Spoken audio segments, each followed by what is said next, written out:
হরে কৃষ্ণ। কেমন আছো গো সকলে? আশা করি সকলে খুব ভালো আছো, সুস্থ আছো, সৎসঙ্গে মন দিচ্ছ। তো ভগবান শ্রীকৃষ্ণ কিন্তু সৎসঙ্গ কিংবা তার চরণ স্পর্শ ছাড়া, তার মনের আবেগ ছাড়া তার কথা শোনেন না।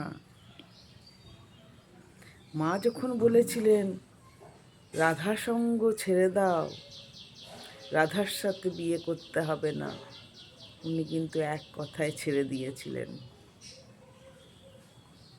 প্রেমের সাথীকে উনি ছেড়ে দিয়েছিলেন, এক কথায় বিয়ে করেননি।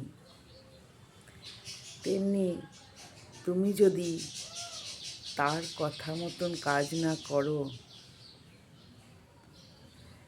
পৃথিবীতে যেই প্রভু হোক না কেন, সে কাজের ক্ষেত্রে হোক বা অন্য কোনো কাজেই হোক না কেন, প্রভু যেই হোক, তার কথা তো শুনতেই হবে। সে যেমনভাবে চালিত করবেন তেমনভাবে চলতে হবে।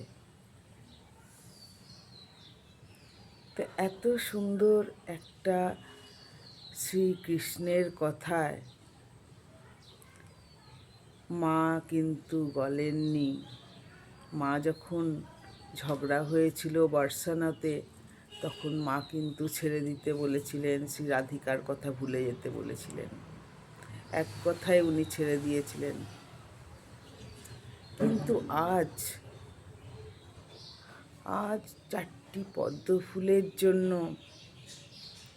শ্রীকৃষ্ণ তুড়ি বাজাতে পারেন। এক তুড়িতেই সকল পৃথিবী বদলে দিতে পারেন, সকল ব্রহ্মাণ্ড বদলে দিতে পারেন। শুধু একটি চুটকি চাই। পদ্ম ফুলের জন্য কোথায় যাবেন?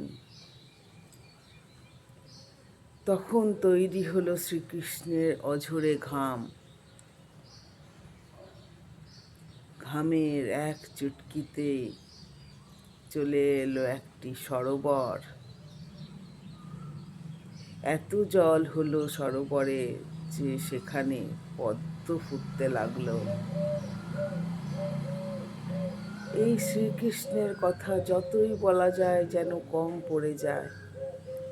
সকলে ভালো থাকবেন, সুস্থ থাকবেন, সৎসঙ্গে মন দিন, অনেক সুস্থ থাকবেন। সাংসারিক অশান্তি অনেকটা দুর্লভ হয়ে যাবে, কমে যাবে। আপনি শান্তিতে বসবাস করতে পারবেন। শান্তি কে না চায়? সকলেই আমরা শান্তি চাই। সেই জন্য শান্তিতে বসবাস করার জন্য একটাই পথ, হরে কৃষ্ণ।